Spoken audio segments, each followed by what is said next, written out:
பல முறை அவமானப்படுத்தப்பட்டான். பல முறை உடைந்தான்.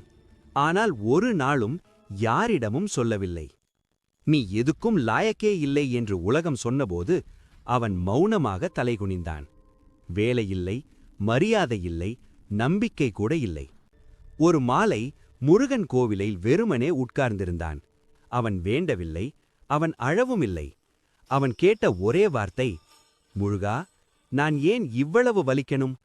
அந்த நொடியில் உள்ளே ஒரு குரல், உன்னை உடைக்க இந்த வேதனைகள் இல்லை, உன்னை உருவாக்க. அவன் திகைத்தான். முருகன் சொன்னார், உலகம் உன்னை இழிவுபடுத்திய ஒவ்வொரு நாளும் நான் உன் உள்ளே வீரியத்தை சேர்த்துக் கொண்டிருந்தேன். நான் உன் அவமானங்களை நீக்க மாட்டேன், அதை தாண்டும் தைரியத்தை தருவேன். நான் உன் வாழ்க்கையை எளிதாக்க மாட்டேன், ஆனால் உன்னை வலிமையாக்குவேன். அந்த நாள் முதல் அவன் இன்னும் விழுந்தான், ஆனால் இனி உடையவில்லை. ஒவ்வொரு முயற்சியும் ஒரு பிரார்த்தனையானது.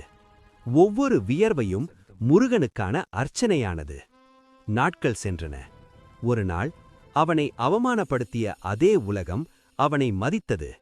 அவன் சிரித்தபடி சொன்னான், முருகன் என் வாழ்க்கையை மாற்றல, என்னை மாற்றினார். இசை உயர்ந்து முடிவு.